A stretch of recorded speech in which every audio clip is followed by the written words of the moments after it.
Bonjour à toutes et à tous, bon réveil dominical, bienvenue sur l'invité. Chers amis internautes, très fidèles de ce rendez-vous média sur ESAE TV, ce dimanche avec ma collègue Billy Gaëlaïbi, on reçoit pour vous un acteur politique, pas des moindres, ancien préfet des départements de l'Ouémé et du Plateau. Moukaram Badarou est membre du bureau politique du parti politique Union progressiste Le Renouveau. Il est président de la Fondation Conscience Citoyenne. Il est également au Parlement béninois, notamment au cabinet du président de l'Assemblée nationale, Louis Gbéou-Nouvlavonou. Avec notre invité de ce jour, on fera le tour de l'actualité politique nationale. Moukaram Badarou, bonjour. Bonjour, cher. Merci d'avoir accepté l'invitation et d'être là. C'est moi qui vous remercie. Billy Gaëlaïbi, bonjour. Bonjour. Merci d'être avec moi et de co-animer cet entretien autour de la thématique suivante: dauphin présidentiel et réforme du système partisan. Quel défi pour le duo de 2026? Avec notre invité, on parlera sans nul doute des espérances en lien avec le duo de candidats pour la mouvance présidentielle. On parlera également du système partisan, de la réforme électorale également. On en parlera. On parlera de ces deux ouvrages qui font couler beaucoup d'encre et de salive au-delà des frontières béninoises, notamment le talonisme, un modèle de développement pour l'Afrique, et l'échec des partis politiques. Les réformes étaient nécessaires, des efforts restent à faire. En fin d'émission, si le temps nous le permet bien évidemment, on parlera de sa fondation Conscience Citoyenne, des activités et des perspectives. Moukaram Badarou, bonjour à nouveau. Bonjour, cher. Merci d'avoir accepté l'invitation une fois encore. C'est moi qui vous remercie. Alors, cette semaine, on a vu le parti politique, l'Union progressiste de Renouveau, votre formation politique, à travers une décision restreindre, si on peut le dire ainsi, les adhésions. Notamment, elle refuse désormais celles qui proviennent du bloc républicain. Est-ce nécessaire une telle décision? Est-ce qu'une telle décision n'est pas un aveu de la non-appropriation de cette réforme partisane par les acteurs politiques eux-mêmes, dans son essence, cette réforme? Bonjour à nouveau, Bonjour chers amis. D'abord, je voudrais vous remercier pour l'invitation. Saluer ce que vous faites ici. Vous participez à l'animation de la vie publique. Vous participez à l'émancipation de nos populations. Vous contribuez à l'information et à la formation de nos concitoyens. Et je tiens à vous féliciter, à vous remercier. Je sais que ce n'est pas évident, mais vous le faites et la République vous le revaudra. Merci. Pour revenir à votre question, vous savez, à la faveur de la réforme du système partisan, de l'ordre et un peu plus de discipline, un peu plus de rigueur, est revenu au niveau des partis politiques, dans l'animation de la vie des partis politiques ici au Bénin. Et la décision dont vous faites cas se retrouve un peu dans cette façon de faire et de voir désormais les choses, à savoir que, vous savez, au niveau de la mouvance présidentielle, nous sommes un certain nombre de partis politiques qui soutiennent l'action du chef, les actions du chef de l'État, notamment l'Union progressiste, le Renouveau, le Bloc républicain. D'autres parlent de partis siamois, ils ne savent pas de quoi ils parlent parfois en le disant. C'est pour dire ceci. Le fait que nous soyons ensemble dans la même mouvance présidentielle, il était de bonne loi que nous fassions preuve entre nous d'une certaine discipline. C'est vrai que la vie des partis politiques, c'est entrer libre, sortir libre. Mais à des moments donnés, il faut pouvoir bien faire bien les choses afin d'éviter à ce qu'il y ait de cacophonie en notre propre sein. Le parti Bloc républicain est un parti ami de la mouvance présidentielle et donc à notre niveau, au niveau de la haute direction, cette décision a été prise afin d'éviter à ce que, effectivement, puisque nous avons de grandes échéances pour très bientôt, afin d'éviter la saignée à certains niveaux. N'est-ce pas une décision sélective?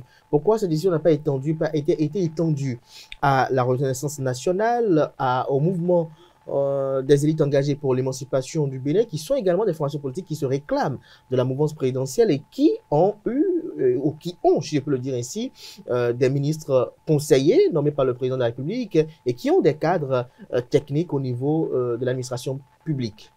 Vous savez, quand il pleut, comme on le dit chez nous, quand il continue de pleuvoir, on ne dit pas que ce n'est pas comme hier. Vous ne savez pas s'il y a une décision qui va être prise demain par rapport à tel ou tel parti politique.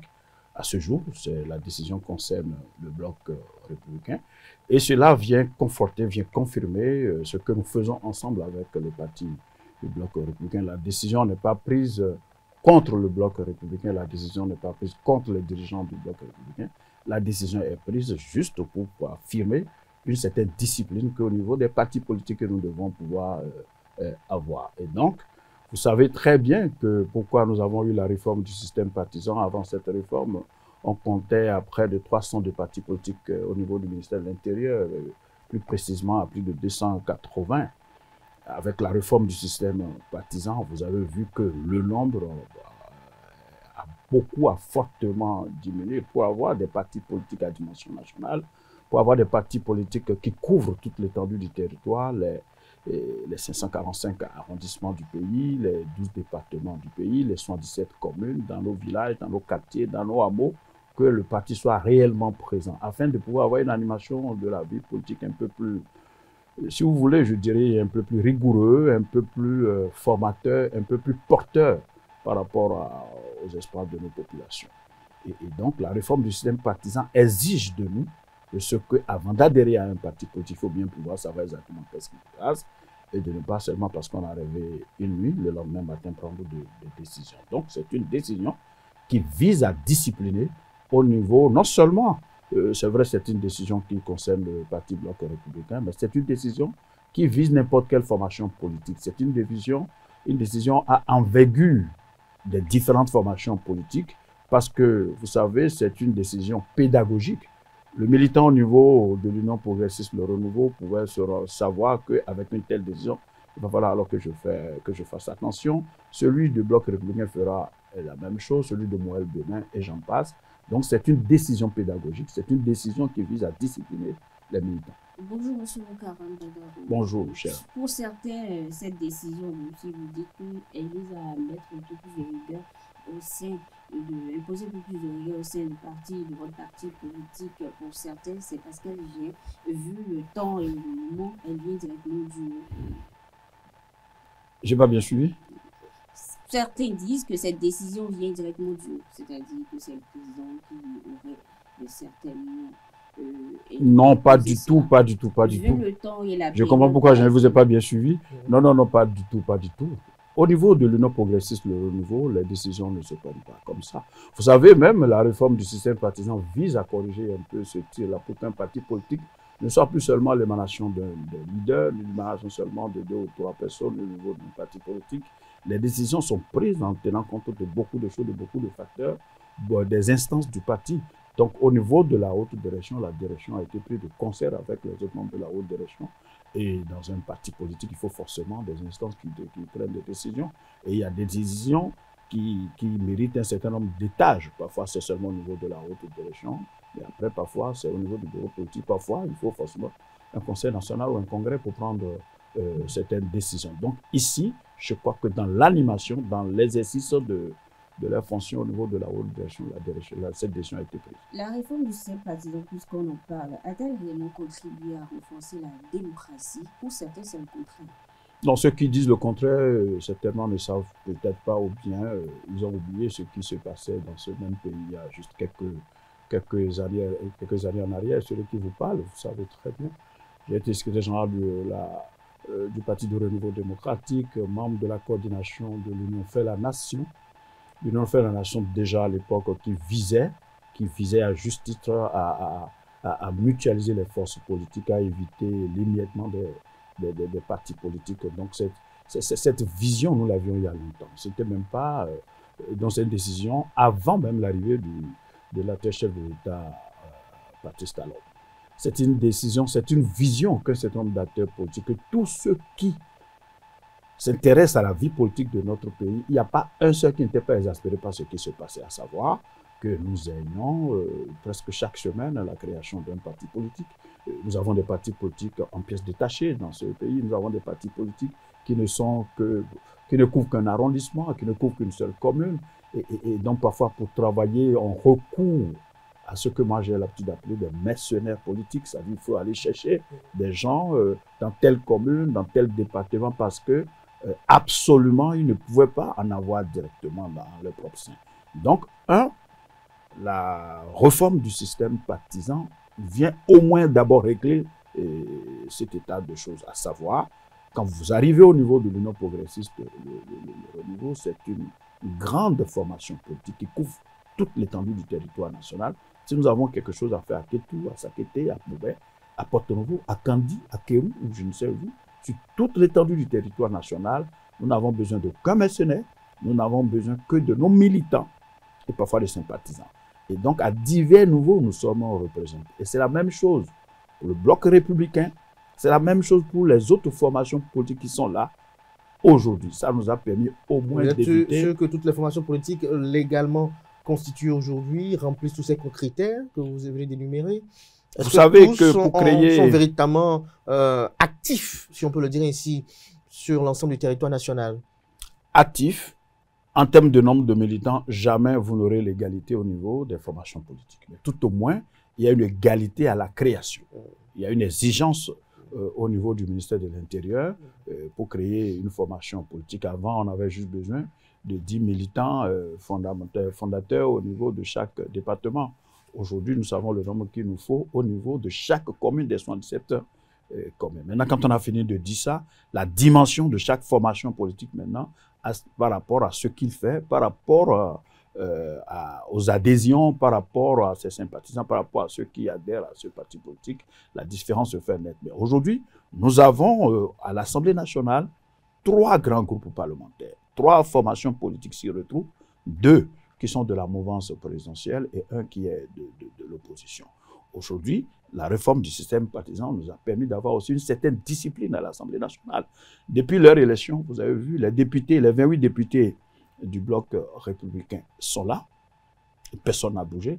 Les 28 députés du parti Les démocrates sont là. Et c'est pareil pour l'Union progressiste, le renouveau, qui a 53 députés. La réforme du système partisan nous a permis aussi de régler ça. Et donc, qu'on soit de la mouvance présidentielle ou qu'on soit de l'opposition, chacun se retrouve dedans. La réforme du système partisan nous a permis d'avoir des partis politiques à réel programme de travail. Des partis politiques qui ont des sièges, parce que ça c'est une exigence aussi au niveau des tests, qui permettent la création des partis politiques, d'avoir des sièges au niveau de chaque département. Si vous venez nous à notre siège au niveau de l'Union progressiste, le renouveau, on n'a rien à envier à l'ANC en Afrique du Sud. Pourquoi? Parce que c'est laborieux, c'est toute une administration qui travaille. Donc la réforme du système partisan, vous savez, le développement d'un pays passe forcément par un carrefour politique. Vous voulez faire avancer l'école, le carrefour politique va intervenir. Vous voulez faire avancer la santé, vous voulez faire avancer l'emploi, vous voulez faire avancer l'économie. Le carrefour politique est intéressant. Il est très intéressant.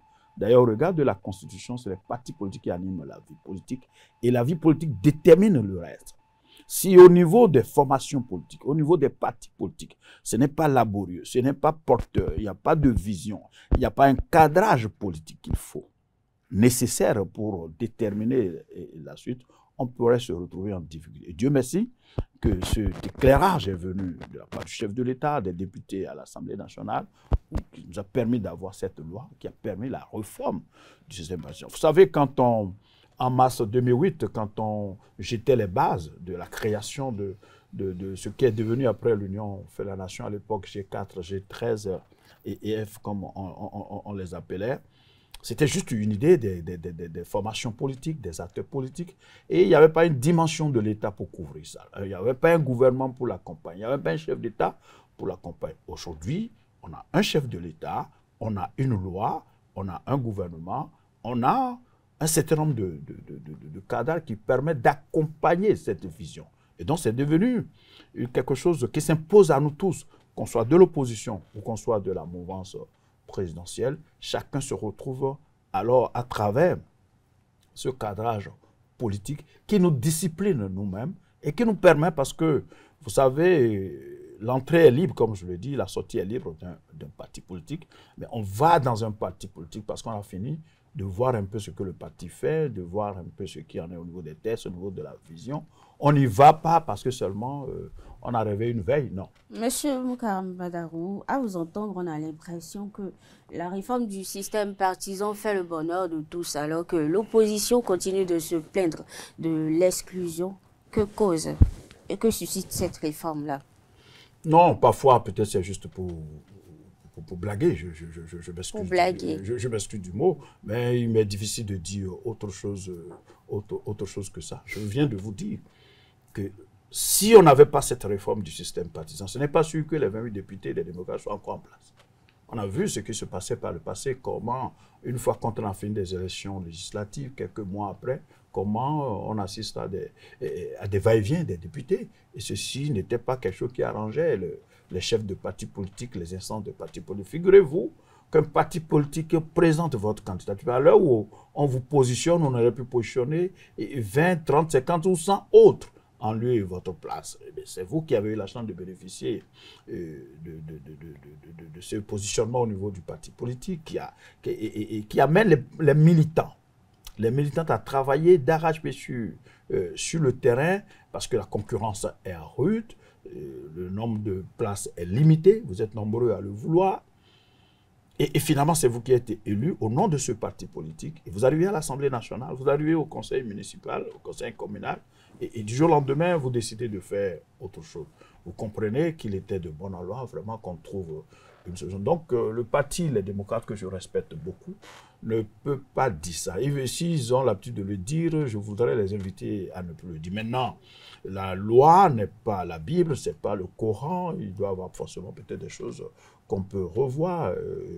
Moi-même, je l'ai conseillé dans un papier au sujet de mon ouvrage, parlant de l'échec des partis politiques. Parce que figurez-vous, depuis la conférence nationale, à ce jour, aucun responsable politique directement n'a été élu chef de l'État. C'est une aberration parce que ça ne se passe pas comme ça. Ça ne se passe pas comme ça. Et il faut bien corriger les choses, il faut bien faire en sorte qu'on soit dans la possibilité. Parce que la création d'un parti politique, je peux vous le dire, c'est laborieux. C'est laborieux, ce n'est pas facile de créer un parti politique. Quand vous finissez de créer un parti politique, d'avoir des instances à divers niveaux, d'avoir un projet de société, d'avoir une vision, et quand à l'arrivée, c'est le kidam, je m'excuse du mot, que ce soit à ceux qui n'y sont pas du tout, qui viennent ravir la vedette aux formations politiques, ça pose un problème. C'était le cas avec le général Mathieu, le président Soglo, c'était le cas avec le président Kérékou, c'était le cas avec le président Yaïboni, c'est le cas avec le président Patrice Talon. Il n'est jamais tard pour bien faire, il n'est jamais tard pour mieux faire. Et donc, quand il y a une réforme qui vient remettre, si vous voulez, en place les pendules, c'est tant mieux pour chacun. Mokaram Badaou, à vous entendre tout à l'heure, à l'instant, vous avez dit, vous l'avez dénoncé, vous l'avez déploré, que depuis 90 à nos jours, qu'on n'ait pas eu, depuis le renouveau démocratique, un chef de parti politique président de la République. Est-ce à dire que vous appelez de tous vos voeux que le président de votre formation politique soit le candidat de 2026? Non, ce n'est pas ce que je dis, parce que je ne veux rien dévancer. Ça veut dire que s'il n'est pas candidat, c'est un échec de la réforme. Non, ce n'est pas du tout. Quand on dit dans un parti politique, il n'y a pas que le président. On vient de parler de la haute direction. Et pourquoi on dit haute, ça veut dire que c'est un certain niveau. Donc, s'il n'y a pas un candidat membre de la haute direction politique de l'Union progressiste de renouveau ou membre des hautes instances dirigeantes du bloc républicain, la réforme est un échec alors? Non encore. Pourquoi? Parce que c'est le parti qui décide de qui porte ses couleurs à une élection présidentielle. Et donc, pour qu'il en soit ainsi, c'est que le parti politique, ça peut être le président qui est bien placé pour l'être, ça peut être un des membres de la haute direction. Parce que le moment venu, c'est qu'au niveau déjà du parti, une décision va être prise. Et pour prendre la décision, c'est qu'on regarde. Quand on regarde, au niveau du parti, si c'est le président, si c'est un membre de la haute direction ou du bureau, du bureau politique, si on trouve, parce que c'est une question de stratégie politique, qui vous souviennent que quand le président Albert Tévoïdré, le président Séverin Adjovi et d'autres, à l'époque, avaient pris la décision d'aller dénicher, d'aller revoir le président Kérékou, de revenir aux affaires. C'était toute une surprise pour ceux qui connaissaient le professeur Albert Tévoïdré à son âme. Mais c'était une question de stratégie politique parce qu'en face, avec le président Soglo, ils avaient estimé qu'au niveau du parti Notre Cause Commune, ils ne pouvaient pas. Au niveau du RDL, Vivotin, ils ne pouvaient pas. Et donc, de manière stratégique, ils sont allés chercher quelqu'un. Donc, au niveau, c'est pour ça d'ailleurs, qu'au niveau de nos tests, il est prévu la possibilité qu'il y ait un autre en dehors du parti qui peut bien compétir. Justement, je savais que vous allez le décrire ainsi. Est-ce qu'avec cette réforme-là, on n'a pas déplacé le curseur? Parce que pour 2026, vous avez dit que c'est les partis politiques qui vont décider, mais on sait que dans la réalité, il n'y aura pas de décision de ces partis politiques au niveau de la mouvance présidentielle qui n'aura pas l'approbation de Patrice Talon qui va triompher. On sait qu'au niveau de l'opposition également, il n'y aura pas de décision sans l'approbation de Boni Yayi qui va triompher. Alors, la réforme est-elle celle qui remet au devant de la scène deux acteurs, Boni Yayi et Patrice Talon, qui avaient autrefois des problèmes personnels, qui ont transporté cela sur la place politique? Est-ce que cette réforme-là les a remis comme les acteurs majeurs? Parce qu'on constate que 2026 ne peut pas se jouer sans les deux. Ce sera un duel par procuration des deux. Non, j'ai déjà entendu ça ici et là et c'est complètement faux. Ce n'est pas vrai. Pour la simple raison. Il peut y avoir un candidat au niveau des démocrates sans l'approbation de Boni Yayi, selon vous? C'est complètement faux, je vous le disais. Au niveau de la mouvance, vous pouvez avoir un candidat sans que Patrice Talon Je veux avoir quelques secondes pour répondre. Oui, non. Je veux avoir quelques secondes pour répondre. Voilà, donc, je dis ceci. Qu'est-ce qui est faux? C'est de penser que c'est parce qu'il y a eu une réforme du système partisan qu'au Bénin aujourd'hui, que c'est le président Patrice Talon et le président Boni Yayi qui ne sont que les seuls décideurs. C'est toujours comme ça. Au Sénégal, pendant un temps, c'était le président Abdou Diouf ou Abdoulaye Wade. À un moment donné, en Côte d'Ivoire, c'était le président Houphouët-Boigny ou Laurent Gbagbo. Ici, au Bénin, à un moment donné, c'était le président Kérékou, le président Soglo, le professeur Albert Tevoidre. Après, c'est le président Yayi Boni, c'est le président Adrien Ombedji. Et ce n'est pas pour rien qu'on a, en vertu des lois, le leader de l'opposition. Quand vous avez le leader de l'opposition, donc c'est celui qui incarne le chef de file de l'opposition. Le chef de file de l'opposition, c'est celui qui incarne. Oui. C'est lui qui incarne tous ceux qui sont opposés au régime en place. Et le chef de l'État, c'est le patron moral de tous ceux qui sont de la mouvance présidentielle. Donc, que vous le vouliez ou non, hier et aujourd'hui et demain, il en sera toujours comme ça. À savoir, aujourd'hui, au niveau de la mouvance présidentielle, comme vous étiez peut-être en train de l'insinuer, il ne pourrait pas y avoir de décision. Il n'y aura pas de décision sans l'avis, l'aval de celui qui, aujourd'hui, est le patron moral de la mouvance présidentielle, qui est le chef de l'État, qui est le président Patrice Talon. Toutes les formations politiques qui soutiennent l'action du chef de l'État sont alignées derrière le chef de l'État, qui est le patron moral, il faut bien le savoir, de la mouvance présidentielle. C'est pareil en Europe aussi. Si quelqu'un vous dit autre chose, il est en train de dire autre chose. Le président Emmanuel Macron est le patron moral de la mouvance présidentielle en France. Donc, je ne vais pas rentrer dans les détails de ce qui se passe là-bas aujourd'hui qui laisse à désirer. Sinon, à un moment donné, en France, vous avez le président François Mitterrand, c'est Jacques Chirac. Ce n'est pas autre chose. C'est exactement la même chose. Au Congo démocratique, à un moment donné, c'était le président Mobutu, c'est le président Étienne Tshisekedi ou Amulumba. Donc, c'est pareil partout. Donc, c'est la même chose ici.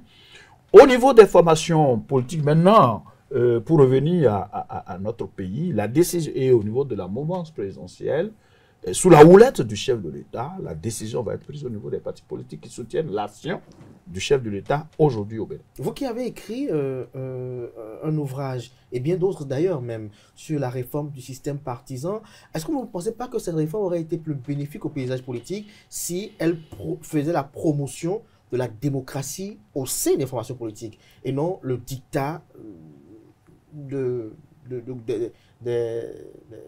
si on peut les qualifier ainsi, des dauphins politiques? Non, même vous dites exactement le contraire. Vous dites exactement le contraire de ce qui est. Parce qu'effectivement, cette réforme nous a permis aujourd'hui d'avoir un parti politique et qui n'est plus l'apparat seulement d'un seul monsieur ou d'une seule dame. Il y a le bloc républicain n'appartient pas au président Blaise Diagne, il en est le leader. L'Union progressive de renouveau n'appartient pas au professeur Djobenou, il en est le leader. Charismatique d'ailleurs. Sauf que donc aujourd'hui, au niveau de cette déclaration politique-là, certains par exemple se dénoncent par exemple les procédés à travers lesquels l'un ou l'autre se sont retrouvés à la tête de ces formations politiques-là. Certains estiment que ces procédés n'ont rien de démocratique et qu'on aurait pu peut-être permettre aux formations politiques elles-mêmes d'organiser des primaires. J'espère que vous ne fréquentez pas les couvents des diables. Parce que, pour vous dire la vérité, chaque formation politique écrit ses pages. Chaque formation politique respecte les règles en son sein.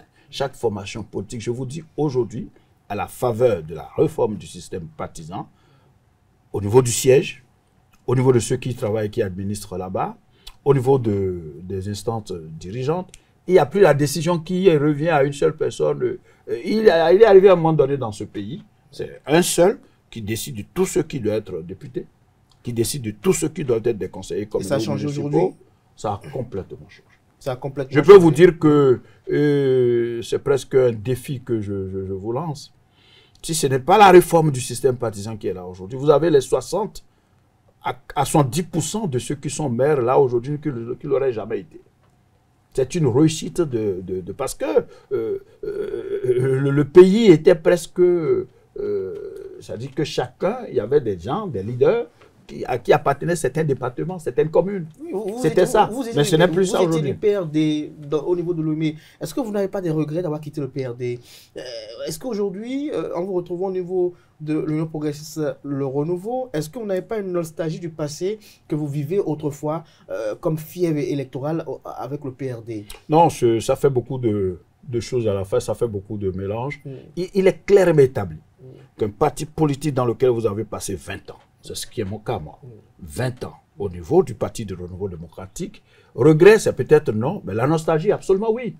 Absolument oui, parce que c'est une question de famille au niveau du Parti de Renouveau démocratique. C'est une question de famille. Et comment vous vivez mais Dieu merci, aujourd'hui, Dieu merci, la réforme du système partisan nous a permis encore d'avoir ça. Parce que moi qui suis parti du PRD, je me retrouve à nouveau avec les frères, les sœurs, les camarades du Parti de Renouveau démocratique au niveau de l'Union progressiste. Et donc vous parlez avec Maître Adrien Ngouedji? Je suis peut-être l'un des plus heureux.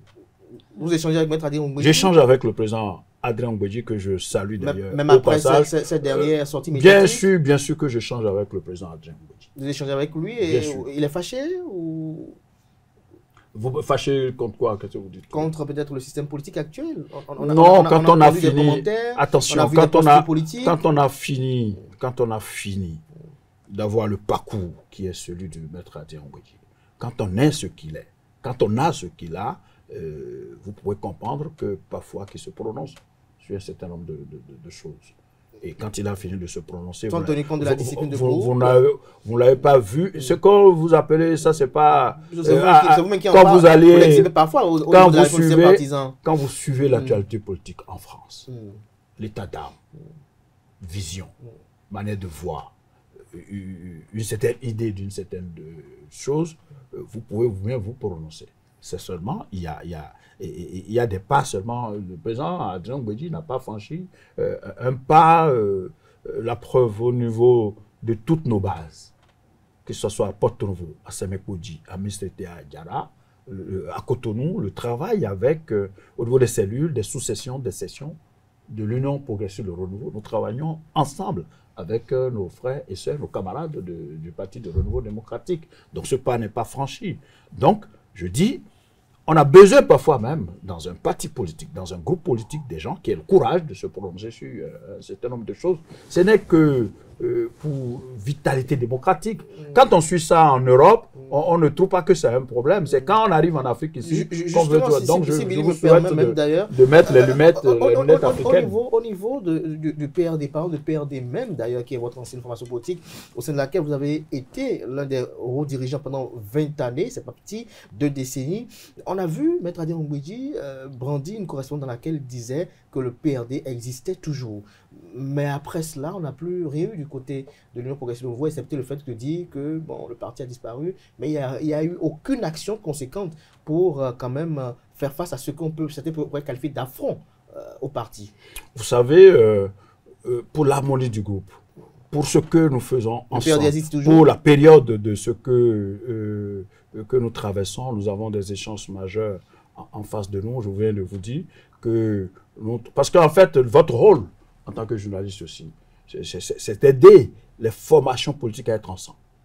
C'est d'aider à une certaine harmonie au niveau des formations politiques. Ce n'est pas aiguiser ce qui peut diviser. Non, ce qui nous unit au niveau, ce qui nous unit au niveau de l'Union progressiste de renouveau est largement plus que ce qui nous divise. Et donc je peux vous dire aujourd'hui, que ce soit au niveau de nos cellules, au niveau de nos sous-sections, au niveau de sections, au niveau de la direction nationale, au niveau de la haute direction, les choses se passent bien. Au niveau de l'Assemblée nationale, vous le savez très bien, le Parti de renouveau démocratique, si je puisse m'exprimer ainsi, de souche à un certain nombre de députés au niveau de l'Union progressive de renouveau. Ça se passe très bien. Est-ce que vous avez entendu dire qu'il y a une décision à prendre au niveau de l'Assemblée nationale et des députés proches du président Adrien Ngouedji ont pris une autre décision? Ils auraient pu prendre une autre décision si le président Adrien Ngouedji leur demandait peut-être de le faire. S'il ne l'a pas demandé, ça veut dire quoi? Ça veut dire que au niveau de la grande formation politique laquelle il a contribué à mettre en place à travers le congrès de fusion, il joue sa partition. Monsieur Karambadaro, les défis. Quand on parle de 2026, les élections générales de 2026, précisément de la présidentielle de 2026, quel défi attend le duo? Dans l'immédiat, bien sûr. Dans l'immédiat, le duo, je parlerai beaucoup plus de duo au niveau de la mouvance présidentielle. C'est-à-dire que je préfère parler de chez moi. Je laisse les autres s'occuper de leurs affaires. Donc chez nous, au niveau de la mouvance présidentielle, le duo aura pour responsabilité, de nous faire maintenir le cap. D'ailleurs, comme le dit le slogan chez nous au niveau de l'Union progressive de renouveau. Le duo de la mouvance présidentielle doit pouvoir être en mesure de nous faire maintenir le cap. Vous savez, aujourd'hui, malgré les difficultés au niveau de la sous-région, malgré les difficultés au sommet ou dans le monde, de par le monde, le Bénin a développé une certaine résilience. Et ceci, c'est par rapport à la gestion du pays depuis 2016.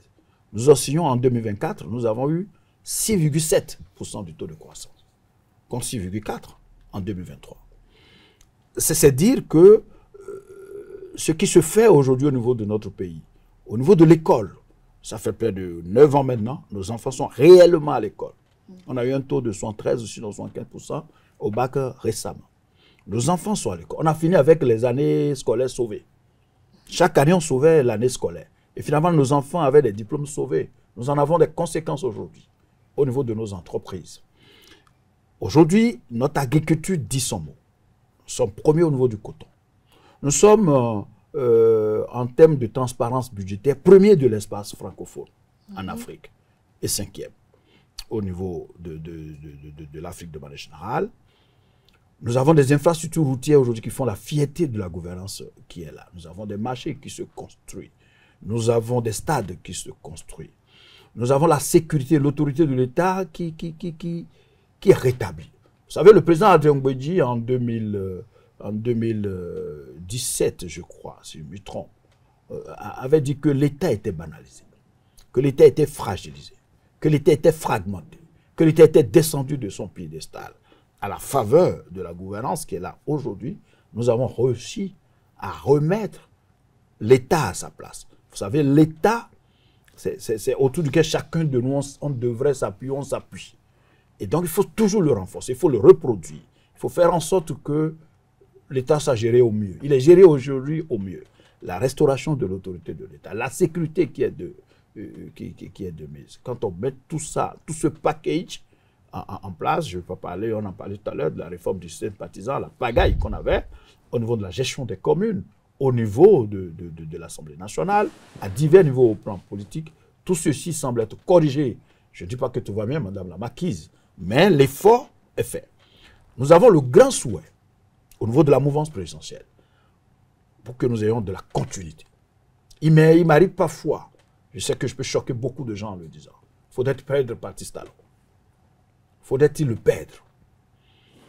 Et puisque nous sommes dans la démocratie et que lui-même s'est prononcé, parce que contrairement à ce que les gens pensent, bon, je ne veux pas ouvrir ce débat ici, ça peut faire long, mais faudrait-il perdre Patrice Talon? C'est une grosse question. Qu'il reste au pouvoir. C'est vraiment une grosse question. Si cela était possible.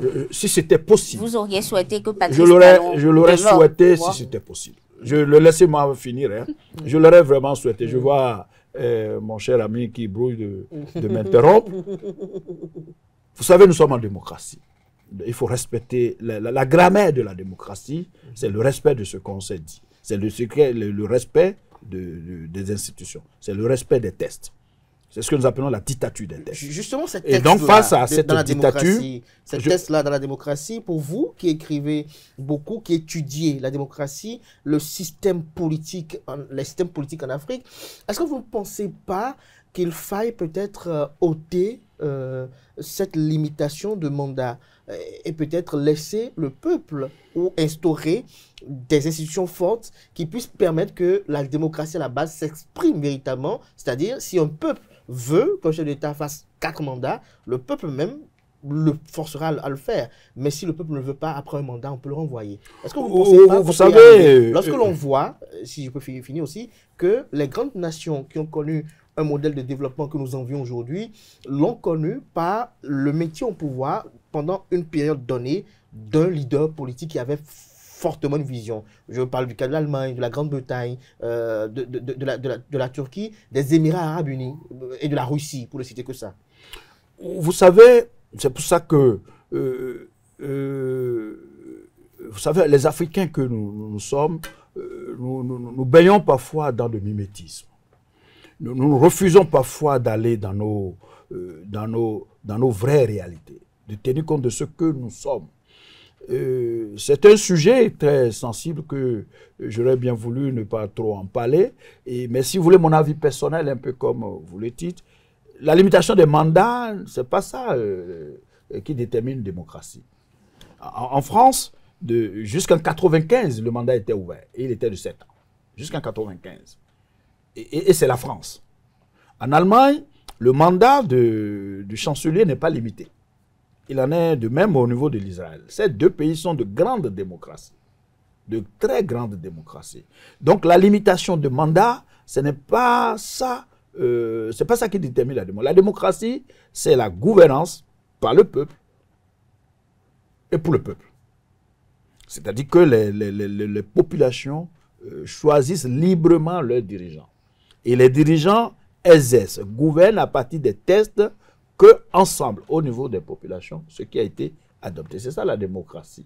Donc la grammaire de la démocratie amène à respecter rigoureusement ce que nous avons comme loi. Et c'est pour ça que ici, vous savez, quand j'ai posé la question, je voulais pas m'étendre là-dessus, puisque je sais que nos tests ici ont prévu autre chose. Et le chef de l'État a bien fait de prendre la décision de respecter les tests.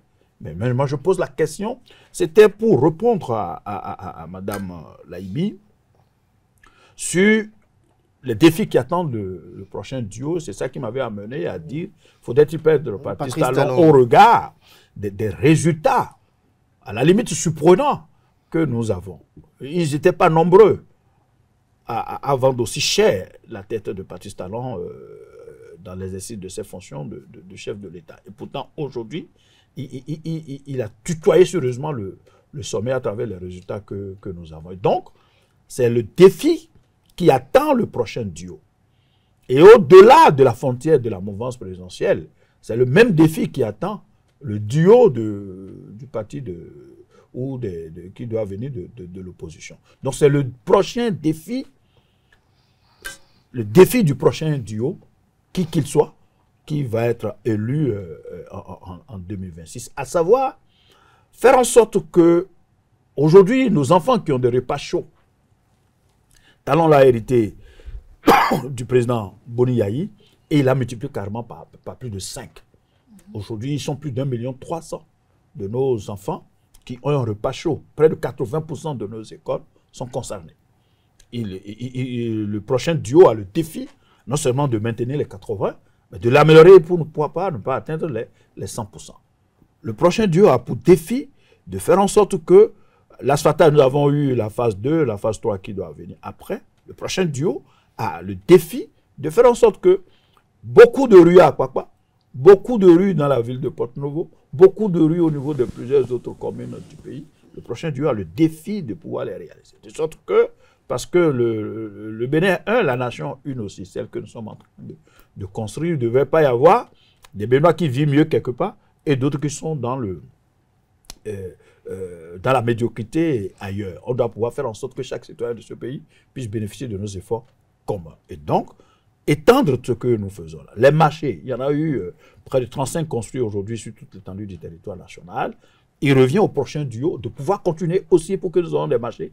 La preuve, vous voyez, imaginez qu'on n'avait pas la construction de ces marchés modernes et que cette dame qui a parlé de nos sœurs au Gabon, elle parle comme ça, avec qu'est-ce qu'on allait lui opposer. Mais heureusement qu'on avait des marchés construits bien chez nous et à plusieurs endroits, ce n'est pas qu'à un seul endroit, à plusieurs endroits du pays. Au moins nos sœurs ont eu la fierté là-bas de leur opposer que au-delà de ce que vous avez ici, là, nous-mêmes, on en a plein chez nous. Et justement, que pensez-vous de cette actualité-là? C'est pareil pour... Non, je fais une parenthèse. Le plus important pour moi, c'est le défi qui attend le prochain duo. Le prochain duo doit pouvoir continuer à construire les stades. Vous savez, le sport, c'est une question de santé. Le sport, c'est une question de... Non pas seulement des jeunes. Le sport, c'est valable pour tout le monde. C'est une question de santé. Et il faut pouvoir continuer à construire des stades dans nos différentes communes. Le prochain duo a ce défi. Le prochain duo a comme défi de maintenir la restauration de l'autorité de l'État qui est de mise aujourd'hui. Et il m'arrive d'entendre plusieurs fois, aujourd'hui au niveau de l'administration, à divers niveaux, je ne veux pas des problèmes, hein, je ne veux pas des problèmes de talent, je ne veux pas des problèmes de... En réalité, parce que le proverbe, la peur du gendarme est le début de la sagesse en France, en réalité est partie du fait de ce que le gendarme était présent. Quand vous entendez poubelle, la poubelle, c'est un ancien préfet qui s'appelait comme ça en France.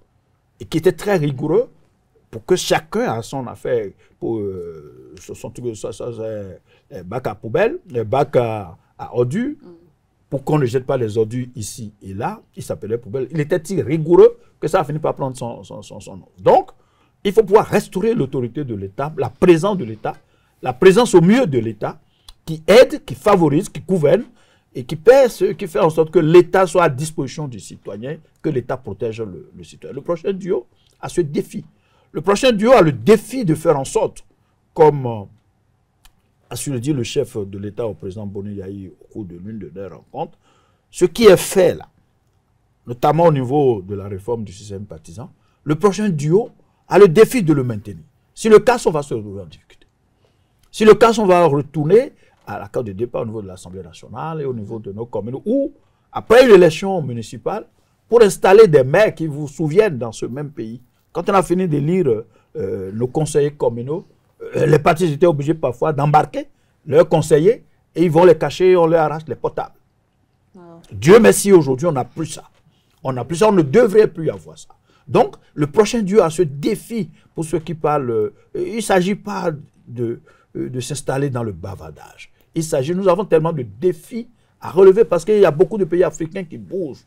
Et Dieu merci, le Bénin bouge aujourd'hui aussi. On parle souvent de l'autre Afrique. Je suis très heureux que le Bénin, qui est passé de pays pauvres à pays à revenus intermédiaires. On était là souvent à envier la Côte d'Ivoire. On était là à envier le Congo, le Gabon. Aujourd'hui, nous avons rejoint cette classe de pays à revenus intermédiaires. Et ceci, parce que le Bénin n'est pas un grand pays de pétrole, de l'or, de diamants, mais c'est à partir de notre background. C'est à partir du travail qui se fait, avec un certain nombre de rigueur, avec une certaine vision de l'État, qui a permis aujourd'hui au Bénin de rejoindre ce carré de pays à revenus intermédiaires. Le projet Duo a le défi de le maintenir, de l'améliorer.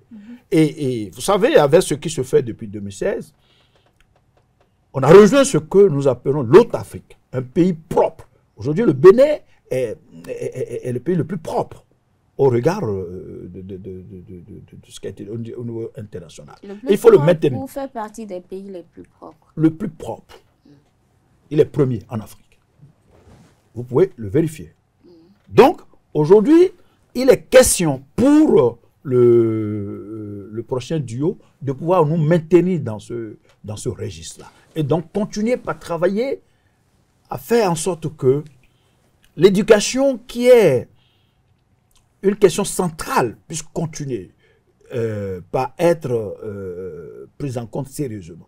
C'est-à-dire que maintenir nos enfants à l'école, améliorer les conditions de travail des professeurs et des enseignants, afin qu'ils soient mieux motivés pour pouvoir faire le travail. Des pas sont faits par le régime qui est là aujourd'hui. Le prochain duo doit pouvoir continuer, doit pouvoir conforter ce qui se fait. Parce que si nous voulons continuer par nous développer, si nous voulons continuer par faire avancer notre pays, la question de l'éducation me paraît être une question centrale. Le prochain duo a le défi de conforter ce qui se fait là, en ce moment, et de l'améliorer suffisamment. De sorte que, du primaire au secondaire, et pour arriver à l'université, que le parcours de nos enfants ne soit pas jonché des embûches inutiles. Bien au contraire, que, vous savez, on nous a appelé à un moment donné quartier latin d'Afrique. C'était à la faveur de nos aînés. C'était à la faveur de ce qui se faisait. Et puis après, on commençait par presque nous insulter en nous disant qu'on était devenu un pays chrétien. Mais Dieu merci, aujourd'hui, les gens ont commencé par changer de langage. Donc, il va falloir travailler à maintenir ce cadre. Donc, en résumé, le duo qui doit gouverner notre pays à partir du 24 mai 2026 a la lourde responsabilité. Il ne sera pas facile de succéder à Patrice Talon, ni à Talata. Donc, le prochain duo qui va être installé le 24 mai 2026 a la lourde responsabilité d'assumer le bilan qui est globalement positif du président Patrice Talon. Et quand on dit bilan globalement positif du président Talon, ceci, c'est le mérite de chaque Béninoise et de chaque Béninois, parce que pour y arriver, il a fallu beaucoup de sacrifices. Beaucoup de nos femmes, c'est ça qui vous a amené à écrire le talonisme, modèle de développement pour l'Afrique. C'est ça qui, effectivement, m'a amené à écrire, à coucher sur papier, c'est quelques pages, pour dire, parce qu'un pays ne se développe pas à partir du salam alek. Un pays ne se développe pas parce que par le fils Sébilila. Un pays ne se développe pas parce qu'on est en rang devant le Fonds monétaire international. Ça n'a développé aucun pays. Devant la Banque mondiale, devant la BADIA, je n'en sais rien, ça n'a développé aucun pays. On développe un peuple se développe, nous a appris le professeur Albert Thévoïdien. La gouvernance de Patrice Talon, je venais de le dire, à partir de la restauration de l'autorité de l'État, à partir d'une gouvernance rigoureuse des deniers publics. Je venais de dire que nous sommes premiers de l'espace francophone à partir de la transparence budgétaire, de la rigueur du temps. Un de mes professeurs m'a dit, j'étais en première année de l'université à Brazzaville, le jour où les Africains maîtriseront le temps, ils commenceront le développement. Avec le président Patrice Talon, quand c'est midi, c'est midi. Une réunion qui doit durer 30 minutes ne durera pas 35 minutes. La rigueur du temps, la rigueur dans la gestion des dossiers, l'étude des dossiers. Vous suivez très bien souvent quand il parle souvent des experts, il parle souvent d'un comité qui est en train de travailler. Donc, fouillez les dossiers. Étudiez tous les compartiments des dossiers avant d'en arriver à des décisions. Pour m'amuser, parfois, j'ai l'habitude de dire, celui qui veut s'opposer à Patrice Talon doit pouvoir d'abord peut-être aller à son école ou aller plus loin que lui, à savoir sur n'importe quel dossier. C'est d'ailleurs pour ça que nous avons eu des réformes à différents niveaux, des différents secteurs de notre pays, à savoir que les sachants s'occupent d'abord du dossier, fouillent le dossier, amènent des données. Et c'est après ça qu'une décision est prise, parce qu'entre-temps, ceux qui devraient s'en occuper s'en sont bien occupés. Et cela permet d'avoir des résultats, parce que quand celui qui sait a fini de dire, celui qui ne sait pas, il ne se retrouvera que dans du bavardage. Donc, ce que nous souhaitons aujourd'hui, pour 2026, de faire en sorte que le duo réussisse à relever le défi qui permet d'assumer non seulement le bilan, mais de l'améliorer. Parce qu'il y a beaucoup de choses encore à faire. Quand on a fini de dire que ceci est fait, on ne dit pas que tout est fait. On est complètement loin du compte. Mais au moins un pas est fait, un pas de géant est fait. Il y a une restructuration qui nous discipline à nouveau, qui nous permet de nous retrouver encore sur les rails. Il reviendra au prochain duo d'être la locomotive qui tire les wagons, parce que le poisson pourrit par la tête. Et c'est pour ça que je voudrais inviter, je vais profiter de votre micro, pour implorer le Très-Haut d'inspirer à la prise de décision de ceux ou celles qui vont diriger le pays à partir de 2026, pour qu'on ne rechute pas, ce serait très grave. Pour qu'on ne retombe pas, ce serait très grave. Ils sont nombreux aujourd'hui qui bavardent, qui disent des choses en s'amusant. On ne s'amuse pas avec les données de l'État. On ne s'amuse pas avec l'État. Parce que l'État, c'est la vie de nous tous. L'école, les centres de santé, la route, ce que nous allons manger, les marchés. Bref, tout ce qui concourt à notre saine émulation se gère au sommet de l'État. Et quand on se trompe de celui qui doit aller dans le fauteuil, quand on se trompe de celui qui doit diriger, qui doit gouverner, c'est difficile de l'arrêter dès qu'il est dans le fauteuil. C'est très difficile de l'arrêter dès qu'il est dans le fauteuil. Pourquoi?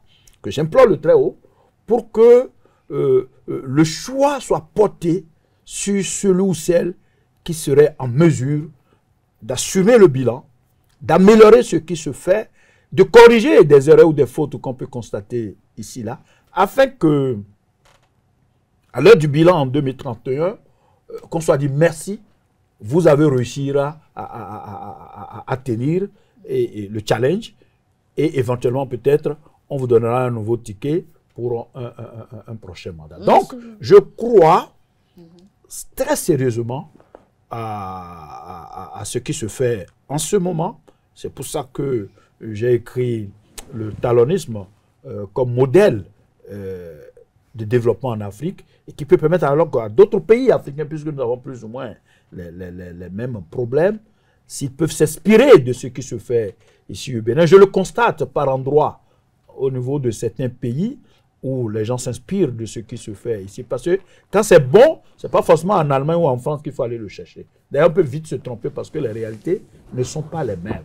Mais venir s'inspirer de ce qui se fait ici et qui permet d'avoir des résultats, je pense que ça peut être une bonne chose. C'est pour ça que je parle de talonisme qui prend en compte la rigueur du temps, qui prend en compte la vision du chef de l'État, qui prend en compte la manière de faire, le sens de l'organisation, le sens du devoir, la vision de l'État, la vision pour l'avenir, la vision pour la jeunesse, la vision pour la femme.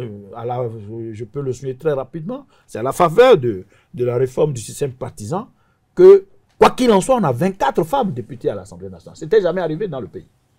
C'est à la faveur de cette réforme, pour ceux qui parlent de ce que la réforme... Oui, mais pour beaucoup, ces 24 femmes-là, elles servent de décor, hein, elles servent à décorer. C'est juste théorique, leur représentation, selon beaucoup de critiques. Que Dieu vous pardonne, et qui pardonne tous ceux qui... Que Dieu pardonne tous ceux qui le disent. Moi, je vois ces braves dames. Je vois ces braves dames se débattre, se battre, non seulement pour la cause des femmes, la cause de nos filles, mais la cause du Bénin. Je vois ces braves dames au niveau du caucus des femmes de l'Assemblée nationale mise en place par le président Gbaounou Vlavonou et qui permet aux femmes de n'importe quel camp, qu'elles soient de l'opposition que de la mouvance présidentielle, elles travaillent de concert pour un mieux-être, non seulement pour le Bénin de manière générale, mais en particulier pour nos épouses, pour nos mamans, pour nos femmes, mais pour nos filles. Et donc, pour ceux qui disent qu'ils servent le décor, tout ce que je peux dire, c'est de demander à Dieu de les pardonner. Et comment pensez-vous que ces femmes-là peuvent travailler ensemble pour promouvoir leurs intérêts et leurs droits? Mais puisqu'elles se retrouvent, vous savez, on ne peut pas mieux parler de soi que par soi-même. Et donc, quand elles se retrouvent, elles sont femmes. Elles connaissent les problèmes des femmes. Elles connaissent les problèmes de nos mamans, de nos sœurs. Elles connaissent les problèmes de nos filles. Elles en parlent ensemble. Et donc, elles interviennent suffisamment. Parce que l'Assemblée nationale, ce n'est pas que la plénière, c'est aussi les commissions. C'est aussi des ateliers, des séminaires que nous faisons. Et donc, les femmes que nous avons aujourd'hui à l'Assemblée nationale travaillent sérieusement, contribuent suffisamment par rapport à ce qui se fait. Vous savez, le développement, ce qui marche, parce qu'on dit que c'est les tonneaux vides qui font du bruit. Donc, si elles ne font pas du bruit, c'est parce qu'elles en ont à redonner. Et cela joue sur la prise des lois parce qu'elles apportent leur contribution qui permet de faire avancer les choses. Mokaramba Daou, dans votre second héros, vous avez dit l'échec des partis politiques, la réforme était nécessaire, mais vous avez ajouté des efforts restent à faire. De quel effort parlez-vous lorsque l'on sait par exemple aussi que cette réforme du système partisan qui a été opérée avec des lois qui sont discutables par certains politologues, on constate par exemple au niveau des élections municipales par exemple que les populations peuvent trouver comme maire ou comme conseiller communal un élu qui n'est pas celui pour qui elles ont voté. Est-ce que vous ne voyez pas que cette réforme-là, à des niveaux donnés, fait entorse à l'expression de la démocratie à la base? Vous savez, on n'a jamais tout et à la fois. Et les lois sont prises en fonction des difficultés. Les lois, très souvent, c'est pour parer à certaines difficultés, c'est pour faire avancer les choses. Quand je dis des efforts restent à faire, par exemple, j'ai le grand souhait que dans notre pays, que nous ayons des partis politiques où vous pouvez identifier librement, tout de suite, de quel cas ils sont. Sont-ils les libéraux? Sont-ils des communistes? Sont-ils des sociodémocrates? Il va falloir que dans les années à venir, que nous ayons des partis politiques qu'on soit en mesure d'identifier directement comme ça. Il va falloir que la contribution des partis politiques soit en mieux que ce que c'est aujourd'hui, ou par la vision, par la littérature de ce qu'il y a à faire, parce que, comme j'ai dit tantôt, que la politique constitue le carrefour politique, mais pour y arriver, il faut bien l'alimenter. Pour l'alimenter, on ne l'alimente pas des idées. Donc aujourd'hui, on peut bien constater que nous avons des efforts à faire dans ce sens-là. Et ça, c'est au niveau de n'importe quelle formation politique. Donc voilà, des efforts restent à faire parce que au niveau de chaque parti politique, c'est entre autres efforts aussi qu'il y a à faire. Vous venez de dire qu'il y en a qui démissionnent d'ici pour aller là-bas. Non, normalement, quand on adhère à un parti politique, c'est pour apporter sa contribution, c'est pour y rester, c'est parce qu'on y a cru. Et donc, on ne change pas de parti politique comme on change une veste, comme on change un pantalon. Il va falloir que, au niveau, c'est souhaité, mais ce n'est pas encore exactement ce qui doit y être, nous devons pouvoir avoir des écoles au niveau de nos différentes formations politiques qui permettent à ce que le b.a.-ba de la chose politique soit enseigné à tout militant, la sensibilisation au niveau des militants, pour que le militant sache la contribution qu'il doit apporter chaque fois quand il est dans un parti politique. Pour lui démontrer qu'un parti politique peut passer, peut commencer à partir de 0,1, 1% à une élection présidentielle et pour atteindre le pouvoir après. Vous savez, en 82, le président Houphouët-Boigny avait dit à Laurent Gbagbo, vous n'êtes rien, vous n'avez rien, vous ne serez rien. En 1982, quand il créait le Front populaire ivoirien. Mais pourtant, Laurent Gbagbo est devenu président de la République de la Côte d'Ivoire après.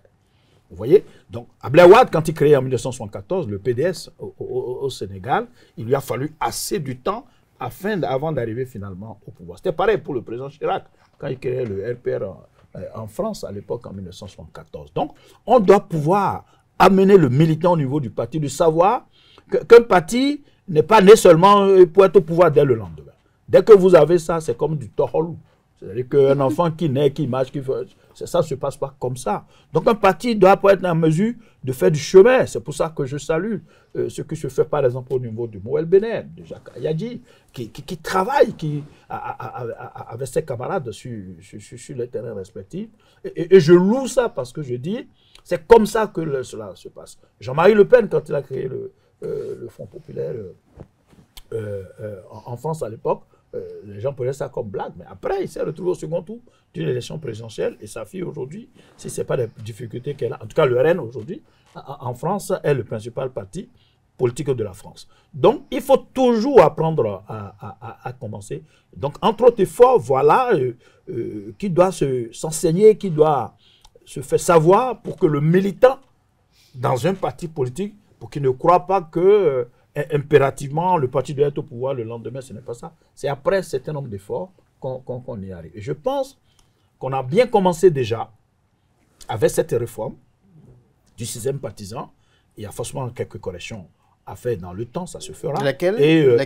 C'est de tout ce que j'étais en train de dire. Et pour permettre à ce que un parti politique... Vous voyez, l'ANC est centenaire en Afrique du Sud. Moi, j'ai été à le siège. L'ANC est centenaire. L'ANC, c'est bien avant les Mandela, ils se sont battus pour que le parti soit ce qu'il est là et qui a fini par prendre le pouvoir en Afrique du Sud et qui exerce le pouvoir en Afrique du Sud jusqu'à aujourd'hui.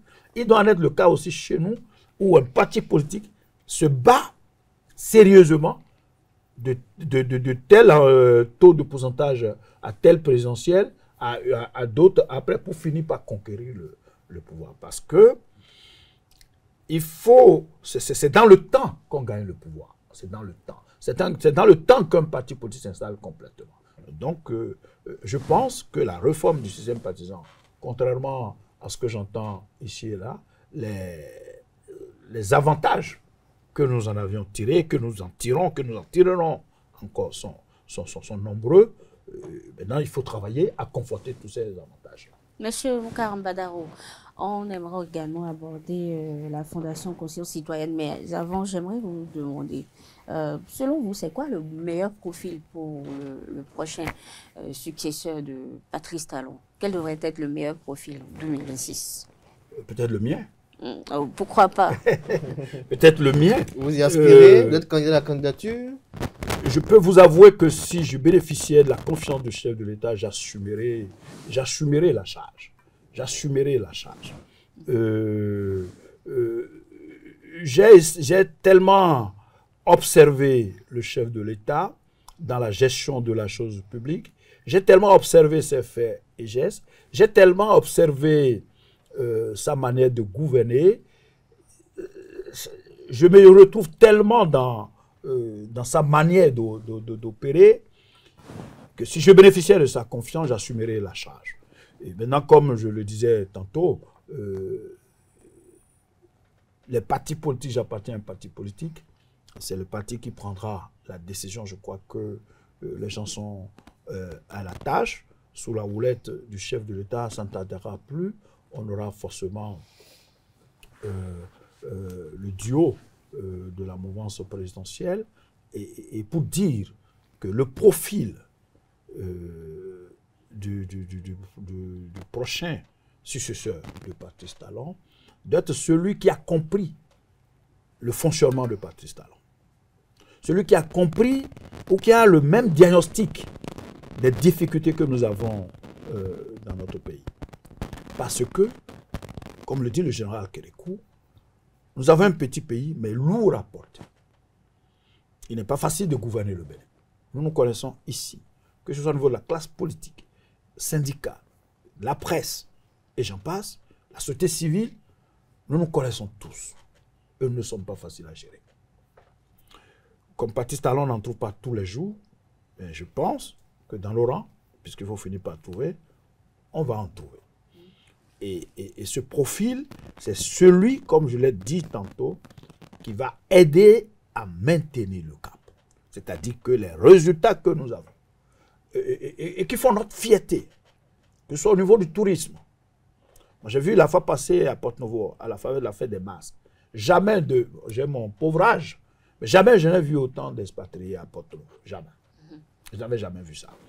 Donc le tourisme, ce que nous permet d'avoir aujourd'hui le tourisme, ce que donne le tourisme aujourd'hui, et je fais un clin d'œil à mon frère et ami Jean-Michel Abimbola, qui fait un travail formidable aux côtés du chef de l'État en la matière. Il faut quelqu'un, le duo doit être en mesure de continuer par faire ce qui se fait dans ce secteur aussi. Donc, le duo doit nous permettre de continuer dans ce qui se fait là, à corriger par endroits, ce n'est jamais parfait, seules les œuvres de Dieu sont parfaites, à corriger par endroits ce qu'il y a à faire, pour que, comme je l'ai dit, 5 ans après, qu'on soit en mesure de lui faire encadrer, comme diraient les Haoussa, que tu as fait le job, que tu as réussi à assumer l'héritage, et chacun d'entre nous, nous contribuerons. J'invite les Béninois à ne pas s'amuser avec le pays. J'invite les Béninois à prendre au sérieux notre destinée commune. La question du président de la République, la question de qui gouverne nos destinées, n'est pas une banale question. Celui qui ne peut pas, peut mieux faire de ne pas s'y approcher. Et donc, pour aborder la question, il faut l'aborder avec tout le sérieux du monde. Avec tout le sérieux du monde. Et donc, comme je le disais, le profit finira par être trouvé au niveau du parti politique, sous la houlette de notre patron moral, et nous aurons le duo qu'on présentera aux Béninois, et je voudrais inviter les Béninois à ne pas se tromper. Le moment venu, de toute façon, on aura le temps de campagne électorale où nous viendrons dire tout ce qu'il faut pour aider les Béninois à ne pas se tromper, à ne pas s'occuper des vendeurs du vent. Des vendeurs du vent. Alors, on va conclure, nous sommes à la fin.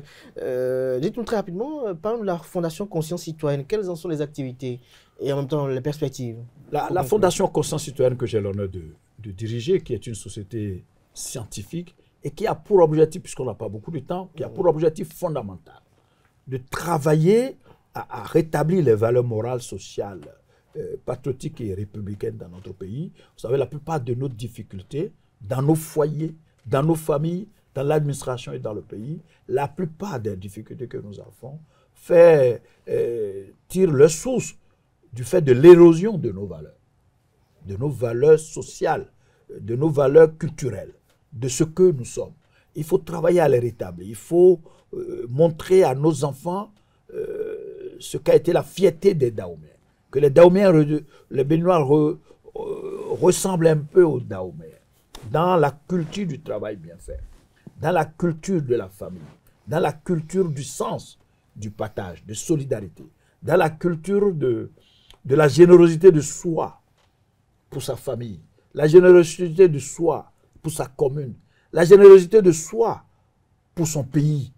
Vous savez, je parlais de l'érosion des valeurs profit d'une seule, qui est la valeur argent. La valeur argent qui a beaucoup de limites. La valeur argent qui malheureusement ne peut rien sans les autres valeurs. Il faut travailler, et nous travaillons au niveau de la Fondation. Quelles sont les activités que vous allez amener rapidement? C'est la sensibilisation au niveau de la jeunesse. La sensibilisation au niveau de la jeunesse, que ce soit au niveau des jeunes garçons que des jeunes femmes, la sensibilisation au niveau de certains fonctionnaires, de sorte que quand je travaille quelque part, que je sache que l'oiseau ne se porte mieux sur un arbre qui se porte bien. Et là où je travaille, je ne dois pas seulement m'occuper que de mon salaire. Je dois pouvoir être en mesure de mériter le salaire. Mériter le salaire, c'est de travailler sérieusement par rapport au pourquoi on est là. Et quand on travaille bien là où on est, on gagne bien son salaire, quoi qu'en soit le montant que c'est, puisque le montant, ce salaire étant devenu un salaire licite, ça vous permet de mieux vous reproduire. C'est ce que nous appelons chez nous les musulmans al-barka. Mais si vous ne travaillez pas au mérite de votre salaire, le travail devient à la fin illicite et ça devient le haram. Et donc illicite, et donc ça ne vous permet pas de mieux vous reproduire. Bref, ce que nous faisons au niveau de la fondation, nous travaillons, comme je l'ai dit, au rétablissement des valeurs morales et sociales, et comme perspective, nous envisageons dans les mois à venir, chaque année, de décerner un prix citoyen. De décerner un prix citoyen à un certain nombre d'acteurs que nous jugerons qui se sont montrés grands citoyens de notre pays, qui se sont montrés très proches des difficultés de nos concitoyens, très proches de notre pays, très proches de l'État, et qui n'ont pas été dans la fonction, qui n'ont pas été dans la mission que pour eux ou que pour leur famille, mais dont on aurait trouvé en eux un certain nombre d'exemples à suivre ou à proposer à nos concitoyens. Et donc, en perspective fondamentale, c'est ce que nous avons sous la main, c'est le projet que nous avons sous la main sur lequel nous travaillons en ce moment. Merci à vous, Moukaram Badaro, pour ce moment d'échange. Nous sommes à la fin de cet entretien. Vous allez regarder droit dans votre caméra. En attendant que je regarde dedans, mes deux derniers ouvrages, je vous offre. Merci. Oui. Merci, monsieur. L'étalonisme, un modèle de développement pour l'Afrique, échelle des partis politiques au Bénin. Merci pour ce beau cadeau. Alors, vous allez regarder droit dans votre caméra et dire un mot à l'endroit de tous les militants de l'Union Progressiste du Renouveau qui ont bien voulu suivre cet entretien, de vos sympathisants également. Un mot de fin. Comme le dit dans mais tout ce que je peux les dire au niveau de l'Union Progressiste, le renouveau, notre slogan l'indique très bien, c'est de maintenir le cap. Donc chacun à son niveau, au niveau de nos cellules, au niveau de nos sous-sections, au niveau de nos sections, au niveau du bureau politique, que de la haute direction, chacun devra continuer à se mettre au travail c'est le terrain qui détermine les résultats. Nous devons pouvoir continuer par être sur le terrain. Nous devons pouvoir continuer par suivre les directives des instances du parti. La discipline est de mise au niveau de l'Union progressiste. Le renouveau, nous devons pouvoir le maintenir. Nous devons pouvoir travailler à gagner les prochaines échéances. Nous sommes la première force politique du pays.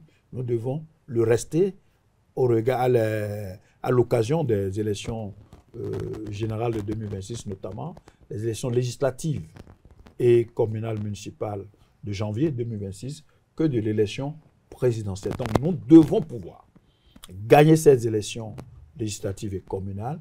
Nous devons être au centre de l'élection de l'élection présidentielle 2026 pour que les idées que nous véhiculons au niveau du parti, les idées de partage, les idées du sens du devoir, les idées du sens patriotique, les idées républicaines, les idées fortement socio-économiques et à portée humaine, nous devons pouvoir travailler pour que, au niveau de nos différentes communes, nous ayons de la majorité des maires, conforter ce qui est là aujourd'hui, avoir conforté aussi la majorité à l'Assemblée nationale. Nous devons pouvoir avoir la majorité absolue seule. Les autres, ils peuvent prendre le reste, mais la majorité absolue, nous devons pouvoir l'avoir au niveau de l'Union progressiste, le renouveau. Merci à vous, Mokaram Badarou, chers amis internautes de cet entretien. On retiendra que lorsqu'il a été interrogé sur cette décision qui a été prise cette semaine par l'Union progressiste Le Renouveau d'interdire l'adhésion des militants du bloc républicain à leur formation politique, il a fait savoir que cette décision a été prise dans un souci de discipline et de cohésion au niveau de la mouvance présidentielle. Il a argumenté dans ce sens-là.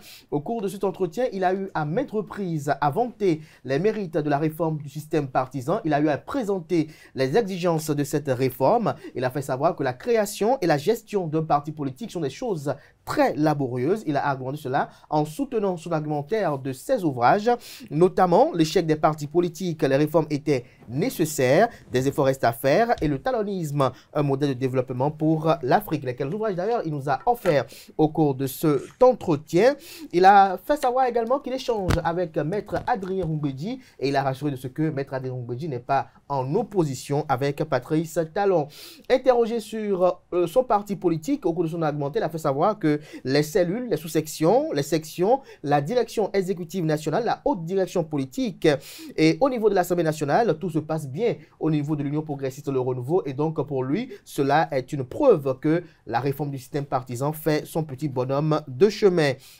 Il a vanté les mérites du président Patrice Talon sur le plan de la gouvernance politique, de la gouvernance économique, de l'agriculture, sur le plan éducatif, sur le plan des infrastructures et de la sécurité. Pour lui, sous Patrice Talon, l'autorité de l'État est rétablie et il s'est interrogé de savoir s'il faut perdre Patrice Talon car ce dernier a tutoyé le sommet avec ses résultats et il estime que les Africains baignent dans le mimétisme et ne sont pas en phase avec leur réalité. Il a argumenté cela en soutenant cela de plusieurs exemples. Il a fait savoir également que la limitation de mandat ne détermine pas la démocratie, mais que les peuples doivent choisir librement leurs dirigeants. Il a énuméré au cours de cet entretien, suite à une question de Billy Gaël Aebi, les défis pour le prochain duo candidat à la Marina de 2026. Il a fait savoir qu'il ne sera pas facile de succéder à Patrice Talon. Il a eu une fois encore à rappeler les qualités exceptionnelles de Patrice Talon. Il implore le très haut d'inspirer les décideurs de 2026 pour que l'on ne regresse pas.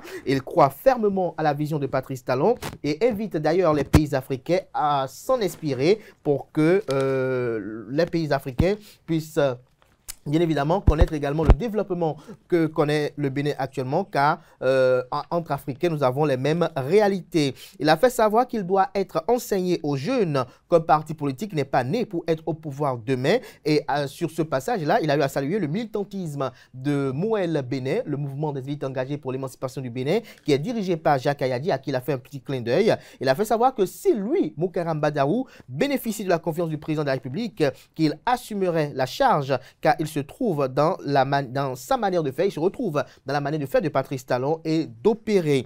Jamais il n'a vu d'expatriés autant à Porto Novo, a-t-il laissé entendre au cours de son argumentaire, ceci en parlant du Festival international de Porto Novo, notamment du Festival des masques à Porto Novo. Il a tenu à faire un clin d'œil également au ministre de la Culture, des Arts et du Tourisme, Jean-Michel Abimbola, pour son travail titanesque qu'il a bat aux côtés du président Patrice Talon pour le rayonnement de la culture béninoise. Il invite les Béninois à prendre au sérieux la question du choix du président de la République. Lorsqu'on fait l'émission, il a été interrogé sur les activités de la Fondation Conscience Citoyenne qu'il dirige. Il a fait savoir que cette fondation a pour mission essentielle de rétablir les valeurs morales, culturelles et sociales. Il a fait savoir qu'il sensibilise les jeunes et les administratifs sur les valeurs morales et culturelles et sociales. Il a fait savoir également que chaque année, il ambitionne que chaque année, un prix citoyen soit décerné à un certain nombre d'acteurs qui se sont distingués au cours de l'année à travers leur exemplarité et leur proximité avec les populations. Voilà un peu ce qu'on peut retenir sur cet entretien, Moukaram Badarou. J'espère que j'ai été fidèle à vos propos. Comme d'habitude, vous avez été très fidèle et je salue votre sens de résumé.